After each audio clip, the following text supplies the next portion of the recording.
नमस्कार दोस्तों, डेट है आज की 30 अप्रैल 2022 और स्वागत है आपका एडिटोरियल डिस्कशन में।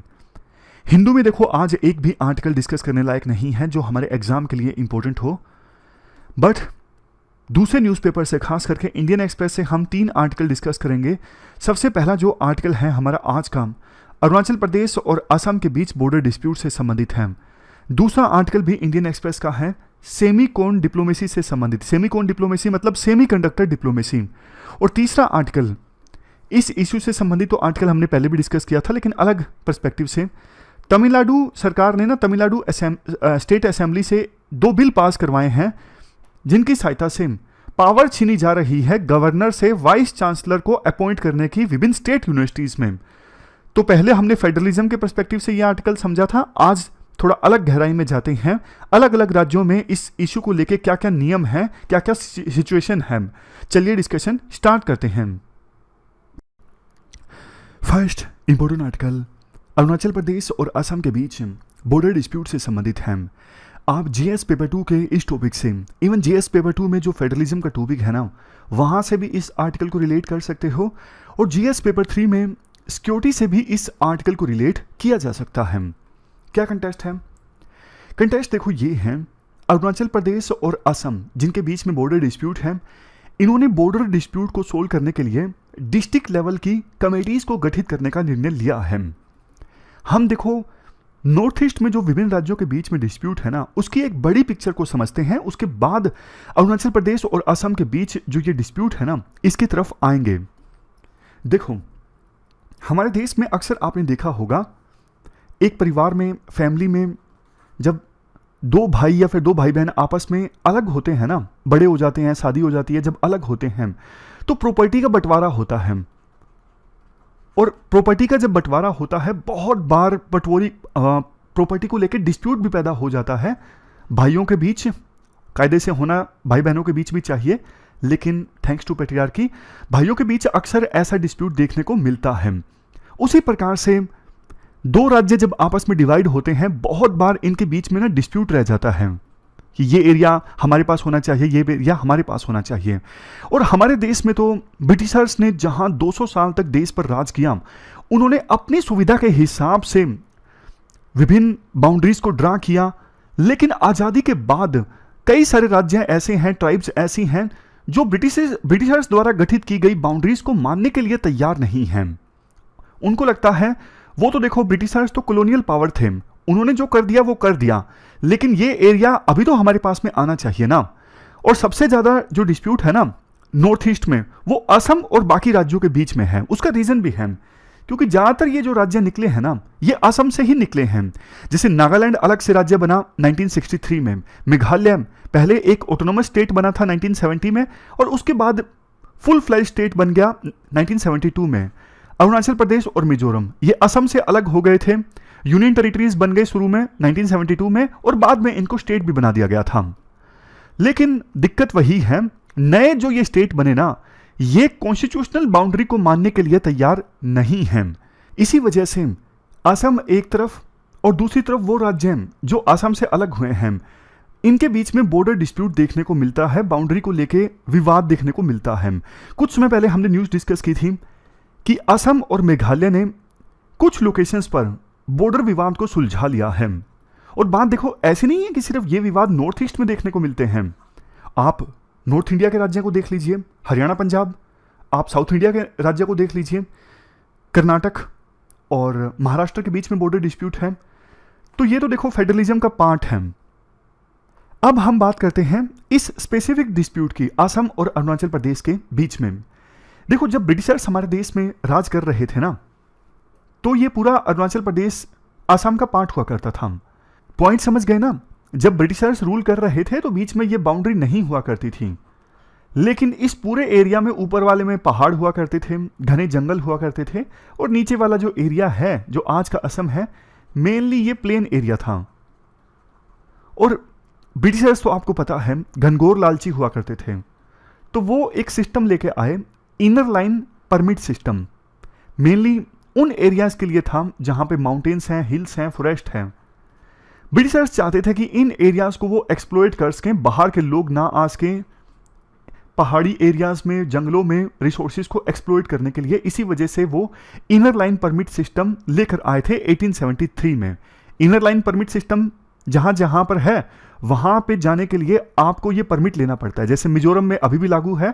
जब मैं मिजोरम में गया था तो मैंने लिया था, एयरपोर्ट पे ही मतलब उपलब्ध होता है, 350 रुपये लिए थे। हालांकि बाद में पता लगा दूसरे राज्य जहां पे इनर लाइन परमिट एप्लीकेबल है ना, वहां पे 30-50 इतने रुपए लगते हैं।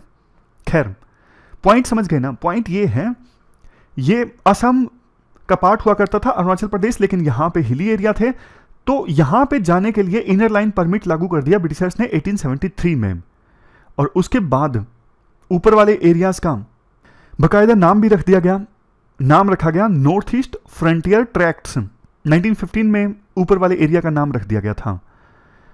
इसके बाद जब देश आज़ाद हुआ, नाम चेंज हुआ नॉर्थ ईस्ट फ्रंटियर एजेंसी, और बाद में फिर से नाम चेंज हुआ था अरुणाचल प्रदेश, जो आज भी लागू है। आज भी मतलब अरुणाचल प्रदेश नाम से ही आप इस राज्य को जानते हो।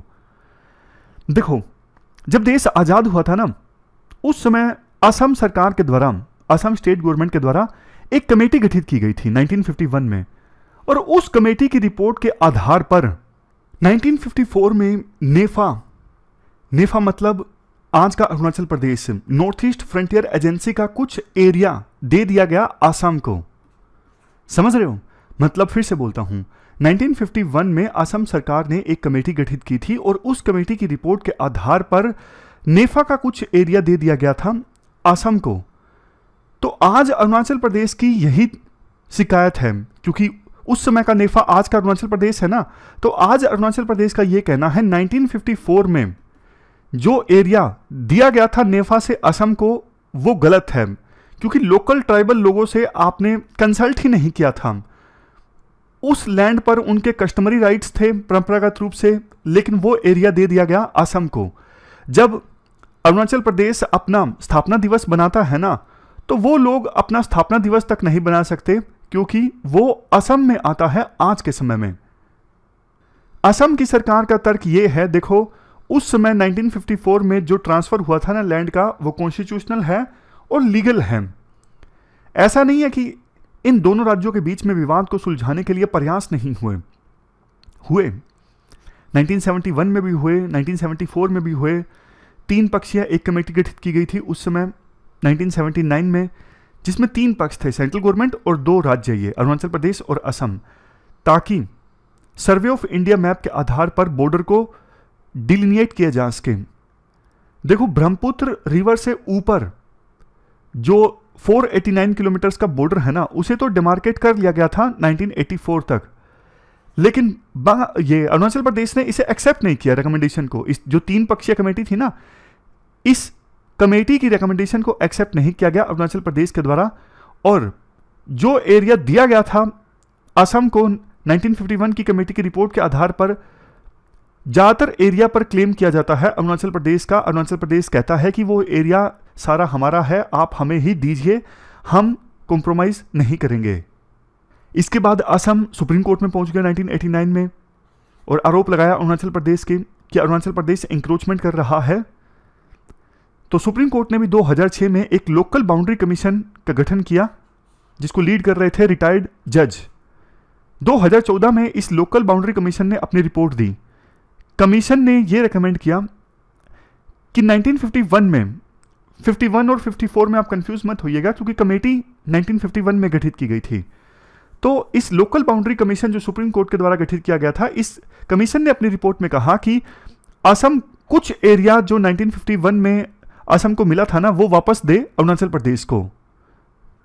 इस लोकल बाउंड्री कमीशन ने दोनों राज्यों को यह भी रिकमेंड किया था कि आप मिडिल पाथ लेके आइए इस बाउंड्री डिस्प्यूट को सोल्व करने के लिए, लेकिन इसका भी कोई समाधान नहीं निकला। समाधान निकलेगा भी कैसे? मतलब दोनों पार्टीज का क्लेम है कि ये हमारा एरिया है, हमारा एरिया है। तो इसके लिए देखो, थोड़ा तो दोनों राज्यों को झुकना पड़ेगा। मतलब दोनों ही बोलेंगे कि नहीं, हम बिल्कुल कॉम्प्रोमाइज़ नहीं करेंगे, तो प्रॉब्लम का सॉल्यूशन कैसे निकलेगा? कुछ सॉल्यूशंस ऐसे हो सकते हैं, जैसे जिन भी डिस्प्यूटेड पॉइंट्स पर विवाद है ना, जैसे 1200 डिस्प्यूटेड पॉइंट्स हैं, 804 किलोमीटर का बॉर्डर है, और 804 किलोमीटर के बॉर्डर पर 1200 पॉइंट्स पर विवाद है। जो भी डिस्प्यूटेड एरिया है वो सेंट्रल गवर्नमेंट अपने पास रख ले, और कंपनसेट कर ले दोनों राज्यों को। या फिर यूं हो सकता है असम अरुणाचल प्रदेश को सारे एरिया दे दे, बदले में अरुणाचल प्रदेश असम को कंपनसेट करे सेंट्रल गवर्नमेंट की सहायता से। यूं भी हो सकता है कि एरिया असम के पास ही रहे लेकिन अरुणाचल प्रदेश को कंपनसेशन मिल जाए उस एरिया के लिए दोनों से, सेंट्रल गवर्नमेंट से और असम से। या फिर एक सॉल्यूशन ये हो सकता है कि आधा आधा एरिया डिवाइड कर लें, 50% 50%। जैसे मेघालय और असम के बीच जो 6 पॉइंट्स पे बॉर्डर विवाद सुलझा ना, उसमें यही तरीका अपनाया गया था कि आधा आधा एरिया रख लेते हैं, 50-50%। अब देखो, पता है ये सारे बॉर्डर डिस्प्यूट्स की बात अब क्यों सामने आ रही है? अभी देखो ज्यादातर राज्यों में ना बीजेपी या फिर बीजेपी के अलायंस की सरकार है, तो यूं कह सकते हो अभी बिल्कुल अप्रोप्रिएट टाइम है नॉर्थ ईस्ट में बॉर्डर डिस्प्यूट्स को सुलझाने के लिए। इससे अच्छा टाइम नहीं हो सकता। ज्यादातर राज्यों में बीजेपी की सरकार है, सेंटर में भी बीजेपी की सरकार है, और इसीलिए ज्यादा पुश किया जा रहा है सेंट्रल गवर्नमेंट के द्वारा। लक्ष्य ये रखा गया है 15 अगस्त 2022 से पहले, 15 अगस्त 2022 को हमारी आज़ादी को 75 साल पूरे हो जाएंगे, तो इससे पहले जितने भी बॉर्डर विवाद है ना उनको सुलझा लिया जाए। अब देखो, डिस्ट्रिक्ट लेवल पे कमेटीज का गठन करना अच्छी शुरुआत है, लेकिन अभी देखो 12 कमेटीज का गठन किया गया है क्योंकि 12 डिस्ट्रिक्ट्स को लेकर विवाद है। मतलब जिन जो डिस्प्यूटेड एरिया है ना वो 12 डिस्ट्रिक्ट्स में आते हैं। वे फॉरवर्ड क्या हो सकता है? सैटेलाइट मैपिंग हो सकती है विवादित क्षेत्र की, ताकि पता लग जाए कि वो कौन से स्टेट में ज़्यादा सूटेबल हैं शामिल करने के लिए। इंटर स्टेट काउंसिल की हेल्प ली जा सकती है, जोनल काउंसिल की हेल्प ली जा सकती है। मतलब ये कुछ ऐसी चीज़ें हैं, कुछ ऐसे इंस्ट्रूमेंट हैं हमारे फेडरलिज्म में जिनका सहयोग लिया जा सकता है। बट देखो, बॉर्डर विवाद को इस प्रकार से सुलझाया जाए कि कोऑपरेटिव फेडरलिज्म का एक अच्छा एग्जाम्पल निकल के आए। ये पूरा आर्टिकल हमने डिस्कस किया, चलते हैं आगे। इसके बाद नेक्स्ट आर्टिकल इंडिया की फॉरेन पॉलिसी में सेमीकोन डिप्लोमेसी से संबंधित है। सेमीकोन डिप्लोमेसी मतलब सेमीकंडक्टर डिप्लोमेसी। आप जीएस पेपर 3 के इस टॉपिक से आर्टिकल को रिलेट कर सकते हो। इसे जीएस पेपर 2 में जो फॉरेन पॉलिसी वाला टॉपिक है ना वहां से भी रिलेट किया जा सकता है। क्या है? देखो, सेमीकंडक्टर की इंपॉर्टेंस कितनी है इलेक्ट्रॉनिक आइटम्स में वो आपको पता है, क्योंकि आज के समय में ज़्यादातर जो इलेक्ट्रॉनिक आइटम्स है ना उनमें चिप लगी होती है, और वो चिप बनती है सेमीकंडक्टर्स की सहायता से। और इन चिप्स को बनाना देखो आसान काम तो है नहीं, मुश्किल काम है। और ये फाइनल जो चिप बनती है ना, इसमें यूं कहा जाता है 70 हाथों से गुजर के ये फाइनल चिप बनती है। जैसे एग्जाम्पल के तौर पर आप देख सकते हो ताइवान में अमेरिका की फाउंड्री है। फाउंड्री मतलब वो स्थान जहां पे मेटल की कास्टिंग होती है। अमेरिका की फाउंड्री है, डच की मशीनरी है, उस पे जापान का इंजीनियर काम कर रहा है। उसको बाद में मलेशिया में भेजा जाता है पैकेजिंग के लिए, और मलेशिया से पैकेजिंग होके इंडिया में आती है एज ए फाइनल प्रोडक्ट। मतलब बहुत सारे हाथों से गुजरना पड़ता है, तब जाके फाइनल चिप तैयार होती है। अलग अलग देशों में, एक ही देश में नहीं, अलग अलग देशों में। और चिप की इंपॉर्टेंस इसलिए भी ज्यादा है क्योंकि देखो आजकल आपको पता है, चाहे वो कम्युनिकेशन हो या फिर डिफेंस हो, हर जगह पे जो ये कम्युनिकेशन डिवाइसेस का इस्तेमाल होता है, चाहे मिसाइल हो, सब में चिप की आवश्यकता तो है ही है। लेकिन देखो ये जो चिप है ना वो ज़्यादातर कहाँ पे इनकी मैन्युफैक्चरिंग होती है?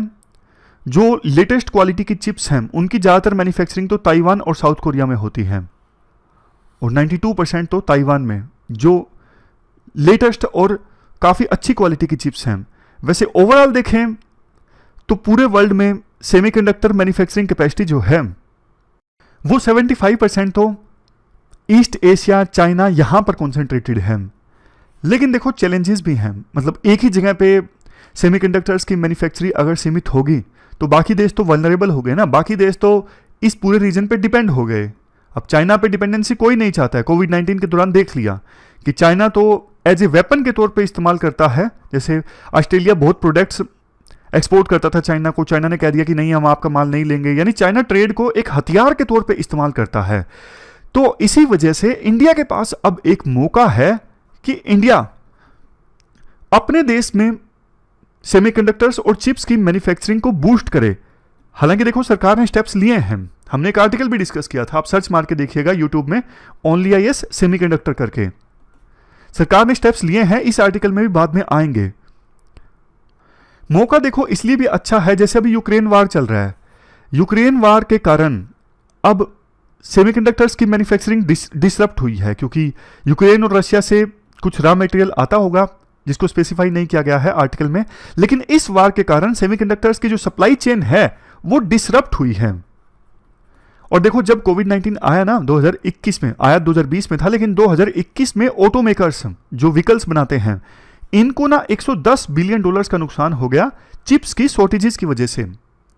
चिप्स मिल नहीं रही थी महामारी के दौरान, तो ये कार में डाल नहीं इसके, इनका रेवेन्यू का नुकसान हो गया बहुत सारा। तो इंडिया के पास एक मौका है अपनी सेमीकॉन डिप्लोमेसी का इस्तेमाल करके, यानी सेमीकंडक्टर डिप्लोमेसी का इस्तेमाल करके इंडिया में सेमीकंडक्टर्स और चिप्स की मैन्युफैक्चरिंग को बूस्ट करने का। आप समझ गए? और देखो इससे इंडिया को फायदा भी होगा। फायदा ये होगा, एक तो हमारी डिपेंडेंसी कम हो रही है, दूसरा जब देखो इंडिया ऑयल के बाद दूसरे नंबर पे सबसे ज्यादा जो अपना फॉरेक्स रिजर्व खर्च करता है ना, वो इन्हीं आइटम्स को इंपोर्ट करने पे करता है। और हमें अगर इस मामले में सेल्फ सफिशिएंसी हासिल हो जाए तो हमारा इतना सारा फॉरेक्स रिजर्व बच जाएगा। और दूसरा, चाइना जैसे देशों पे हमारी डिपेंडेंसी भी खत्म हो जाएगी।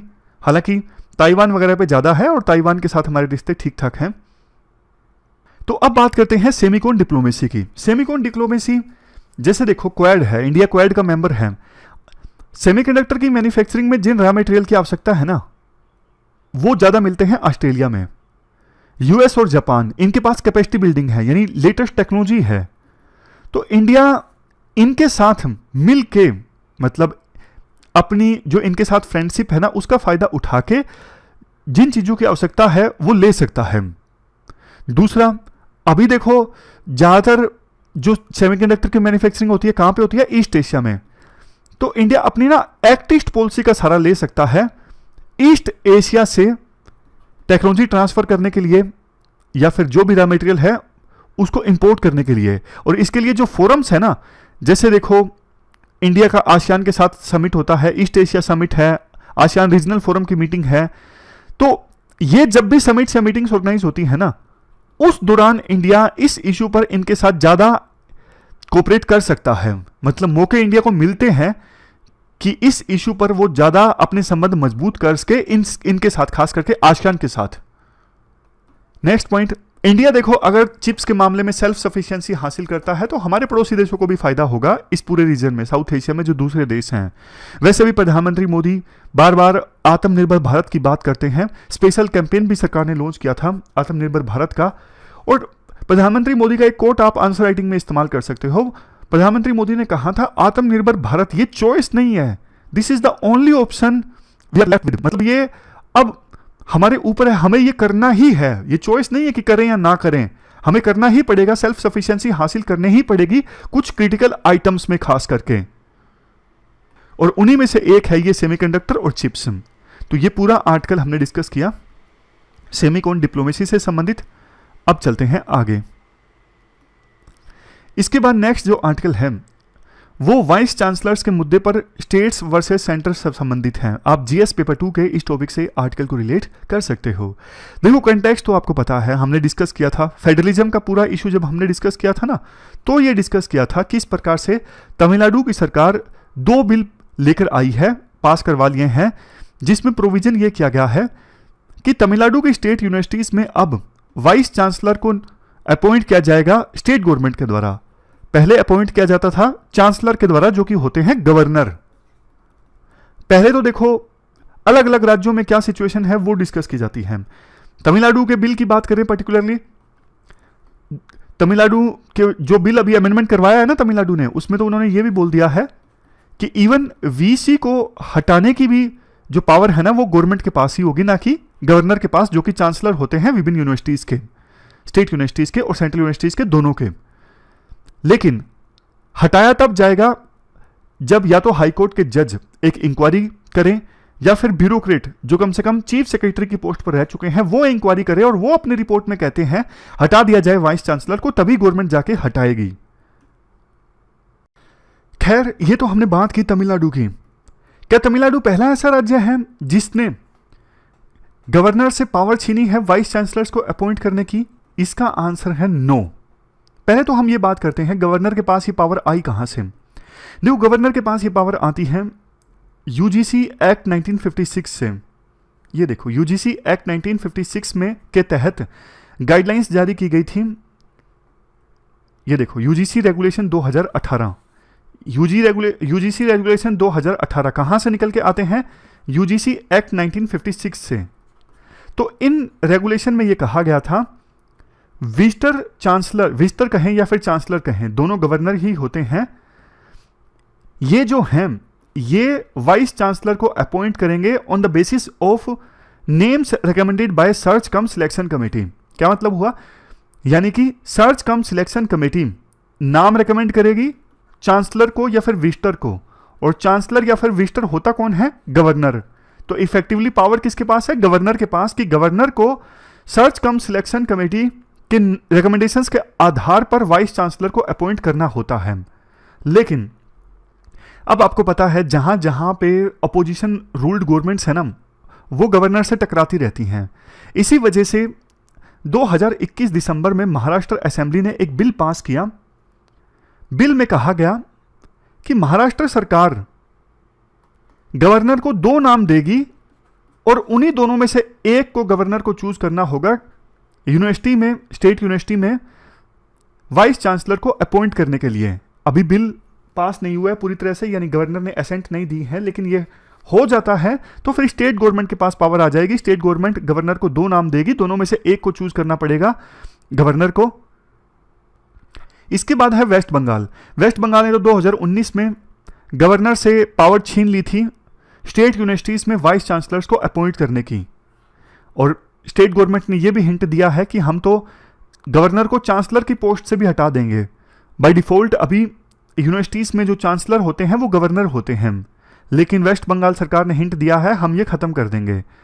गुजरात की बात करें, गुजरात में तो शुरू से ही 1949 से ही ये प्रथा चलती आ रही है। वहां पे स्टेट गवर्नमेंट वाइस चांसलर को अपॉइंट करती है on the basis of names recommended by search come selection committee. Governor के पास पावर नहीं है, स्टेट गवर्नमेंट के पास पावर है।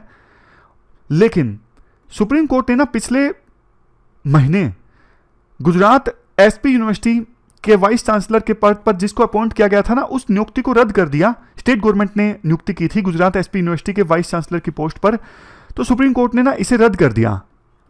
क्यों कर दिया वो भी हम डिस्कस करेंगे अभी। पहले ये स्टेट्स की बात कर लेते हैं जो जो दिए हुए हैं। तेलंगाना में क्या सिचुएशन है? देखो, तेलंगाना का 1991 का एक्ट है, तेलंगाना यूनिवर्सिटीज एक्ट। इसमें भी ये कहा गया है सर्च कम जो सिलेक्शन कमेटी है ना, वो 3 लोगों का एक पैनल देगी सरकार को अल्फाबेटिकल ऑर्डर में, और गवर्नमेंट जो है अपनी मर्जी से उन पैनल में से किसी एक नाम पर मोहर लगा देगी, यानी गवर्नर का कोई रोल नहीं है। तो तमिलनाडु पहला ऐसा राज्य नहीं है जिसने ऐसा किया है, ऑलरेडी कुछ राज्यों ने ऐसा करके रखा है। अभी गलत क्यों है? सुप्रीम कोर्ट ने इसे क्यों गुजरात सरकार के ऑर्डर को नलीफाई किया? इसलिए अब आप ध्यान से सुनिएगा, यहां पे आपकी पॉलिटी काम आएगी। देखो, संविधान का आर्टिकल 254 ये कहता है अगर स्टेट लेजिस्लेचर के द्वारा कोई ऐसा कानून बनाया जाता है जो पार्लियामेंट के द्वारा बनाए गए कानून के अगेंस्ट है, तो स्टेट लेजिस्लेशन जो है वो नलीफाई हो जाएगा, यानी इसे वॉइड डिक्लेयर किया जा सकता है।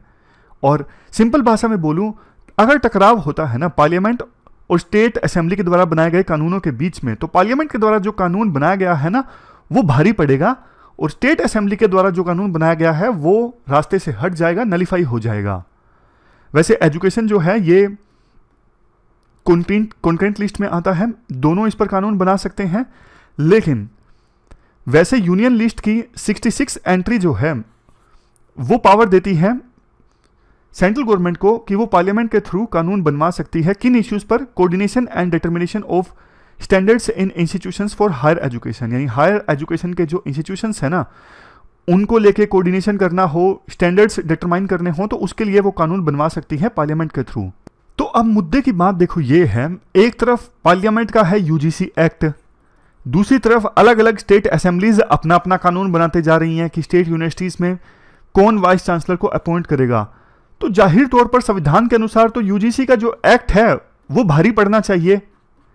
इसीलिए सुप्रीम कोर्ट ने गुजरात यूनिवर्सिटी के ऑर्डर को नलीफाई कर दिया। अब देखना यह होगा अलग अलग स्टेट गवर्नमेंट्स जो स्टेट लेजिस्लेचर में ये कानून बनवा रही है ना, वो सुप्रीम कोर्ट के सामने कितना टिक पाएंगे, क्योंकि जो शुरुआती तौर पर तो देखने को लगता है कि ये जो है वो संविधान के प्रोविजंस के अगेंस्ट है, क्योंकि पार्लियामेंट का यूजीसी एक्ट ये भारी पड़ेगा अगर टकराव होता है पार्लियामेंट के एक्ट के बीच और स्टेट लेजिस्लेचर्स के एक्ट के बीच। अब वैसे देखो, मैं आपको यूं बताऊं, नॉर्मली प्रैक्टिकली बताता हूं क्या होता है। देखो, जो सेंट्रल यूनिवर्सिटीज़ है ना, वो फंड प्राप्त करती हैं यूजीसी से, और स्टेट यूनिवर्सिटीज़ भी प्राप्त करती हैं, लेकिन स्टेट यूनिवर्सिटीज़ को कम फंड देती है यूजीसी, थोड़ा भेदभाव के आरोप लगते हैं। तो सेंट्रल यूनिवर्सिटीज़ जो है ना, वो तो बात मानती ही हैं यूजीसी की, उनको तो मानना ही पड़ेगा, कोई चारा ही नहीं है। स्टेट यूनिवर्सिटीज़ को ज़्यादा पैसा दिया जाता है स्टेट गवर्नमेंट के द्वारा, तो स्टेट गवर्नमेंट पैसा देती है ना स्टेट यूनिवर्सिटीज़ को, तो स्टेट गवर्नमेंट्स को लगता है कि यार हमारी चल तो रही नहीं है, पैसा हम दे रहे हैं, वाइस चांसलर की अपॉइंटमेंट कोई और कर रहा है। तो इस बात को लेके स्टेट गवर्नमेंट्स की शिकायत रहती है कि स्टेट यूनिवर्सिटीज़ में कम से कम वाइस चांसलर को अपॉइंट करने की पावर ना हमारे पास होनी चाहिए। तो ये पूरा आर्टिकल हमने डिस्कस किया, 3 इश्यूज आज हमने डिटेल से डिस्कस किए। Thank you very much for discussion.